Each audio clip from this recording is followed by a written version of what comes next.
Olá, gente, bom dia, bom dia. A paz esteja com cada um de vocês. Eu venho trazer uma palavra nessa manhã a respeito da providência divina, o cuidado de Deus conosco. Não é pra gente viver tão preocupado, né? Não é pra gente viver tão preocupado com o que vai nos acontecer, com o que não aconteceu, por que não aconteceu ainda, né? A gente observa que lá na carta aos Colossenses, capítulo 1 e o versículo 17, ele nos diz que ele é antes de todas as coisas e nele tudo subsiste. Se Deus ele é antes de todas as coisas criadas e nele subsiste, isso quer dizer que ele não perde o controle de nada. Não tem como a gente criar algo e perder o controle de algo que nós criamos, ou não saber cuidar daquilo que nós criamos, né? E aí depois a gente vai lá para Hebreus capítulo 1 e versículo 3 diz, sustentando todas as coisas pela palavra do seu poder. Ou seja, Deus ele criou todas as coisas pelo poder da palavra dele, né? E ele sustenta todas essas coisas pelo poder da palavra dele também. Então, era para nós que fomos criados por ele estar mais atento aos comandos da palavra dele para saber qual é a boa e perfeita vontade dele. Porque quando a gente fica sabendo qual é a vontade de Deus para nossas vidas, através da palavra de Deus, meditando na palavra dele todos os dias, consultando sua palavra, não tomando nenhuma direção sem primeiro comunicá-lo, tem tudo para dar certo, né? Então Deus, a gente observa que Deus governa toda a história da humanidade, Deus governa toda a história da criação, né? Tem um outro versículo em Provérbios 21, capítulo 1, que diz, 21, versículo 1, que diz assim, o coração do rei é como um rio controlado pelo Senhor. Ele o dirige para onde quer. Então isso quer dizer que se o coração do rei está nas mãos de Deus e ele dirige para onde ele quer, ele inclina para onde ele quer, ele tem o nosso também na palma das mãos dele, porque o rei, no caso aqui, quando o sábio Salomão escreveu, o filho de Davi escreveu isso daqui, talvez ele estava falando do próprio reinado dele, que o coração dele estava nas mãos do Senhor, e o Senhor inclinava para onde ele queria, ou seja, a vontade do coração dele era guiada pelo Senhor, e que bom seria se todo ser humano deixasse que a vontade própria fosse guiada pela palavra do Senhor, guiado conforme a vontade do Senhor, porque daí não teria como nada dar errado, né? É, tem outra palavra também, Mateus 6, 31 e 32, que diz assim, não andeis ansiosos, né? Não, essa palavra vem para nos aconselhar a não viver ansioso demais. Por que as pessoas têm tanta crise de ansiedade? Eu sempre falo assim que a crise de ansiedade é o desespero por aquilo que não aconteceu. Eu só tenho ansiedade por aquilo que eu estou aguardando.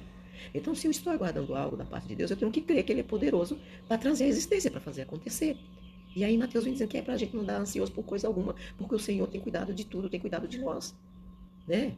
Ele cuida das aves do campo. Ninguém alimenta uma ave, um passarinho melhor do que o próprio Deus. Se ele cuida das aves do campo, se ele cuida, veste os lírios do campo com uma roupagem melhor do que a do próprio Salomão, nem Salomão se vestiu no seu luxo, na sua plenitude, sabe, nas suas riquezas, ele não conseguiu se vestir como os lírios do campo. Então, imagina, gente, o cuidado que Deus tem conosco, né? Fica essa palavra para nossa meditação. Não deixa a ansiedade tomar conta, o desespero tomar conta. Nós temos a história de José do Egito, que é um exemplo muito claro, né? Ele sofreu muitas adversidades. Ele foi vendido pelos próprios irmãos como escravo para o Egito. Mas ele mesmo conheceu, ele reconheceu depois e disse: vocês intentaram o mal contra mim, né? Mas Deus o tornou em bem, para que hoje fosse preservada a vida de muitos. Isso está registrado em Gênesis capítulo 50, versículo 20. Então ele reconheceu que até as coisas ruins que foi provocado pelos irmãos dele, ele entendeu que tinha um propósito da parte de Deus. Que era Deus querendo mais tarde preservar a família dele. Porque mais tarde em Canaã houve uma fome muito grande. E eles precisaram migrar para Canaã para não morrer de fome. E eles achavam que José tinha até morrido, mas quando chegou lá, quem era o governador do Egito era José. Então, de escravo, ele passou a ser governador. Tudo isso foi um propósito da parte de Deus, para que Deus preservasse a nação de Israel, né? Ou seja, as tribos que foi composta pelos 12 filhos de José, né? As 12 tribos. Foi composta por cada filho de Jacó. Então, nós precisamos entender que Deus, ele cuida de tudo, que até nos momentos ruins que nós passamos, Deus tem propósito para nos ensinar alguma coisa, para nos amadurecer, trazer maturidade, para nos edificar, para nos dar crescimento espiritual, né?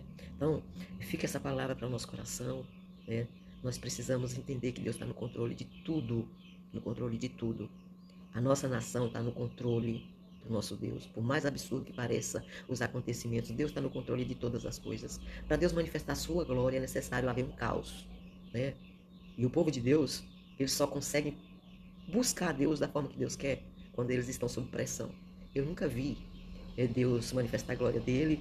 Eu nunca vi na história da humanidade um grande avivamento da parte de Deus se não houvesse perseguição e opressão. Até quando Deus foi tirar o povo dele lá da terra do Egito, o povo de Deus tinha feito um clamor extraordinário que chegou diante do trono de Deus. E quem disse isso foi o próprio Deus, quando ele foi ter uma conversa com Moisés lá diante da sarça ardente. Ele declarou, ele disse isso para Moisés, que o clamor do povo dele tinha chegado diante do trono dele e ele tinha se levantado para poder descer até o Egito e tirar o povo dele com mão forte de lá. Então, Deus está no comando de todas as coisas. Ele só quer um posicionamento nosso. Faz tempos que eu vejo Deus usando profetas e dizendo para a igreja se levantar, para a igreja buscar, porque viria dias trabalhosos. Mas a igreja está sempre na zona de conforto. A igreja está sempre indo para o templo buscar prosperidade, buscar isso, buscar aquilo outro, e adorar a Deus que é bom, buscar a presença de Deus que é bom, para poder se precaver para os tempos ruins. A igreja tem ficado só no sapatinho. Então, está chegando a hora de Deus tratar com o seu povo e ensinar o seu povo como é que se deve buscar a Ele. E quando a gente buscar de todo o nosso coração, de todo o nosso entendimento, aí o socorro virá da parte do Senhor. E Deus desceu com mão forte e tirou o povo lá da terra do Egito. E o povo de Deus só clamou a Deus porque tinha um faraó fustigando. Então, nos nossos dias não é diferente. Às vezes precisa Deus levantar assim um faraó para nos oprimir, para nos ameaçar, para poder a gente acordar para a vida. Que Deus abençoe. Que Deus guarde toda a tua família e guarde você em nome de Jesus.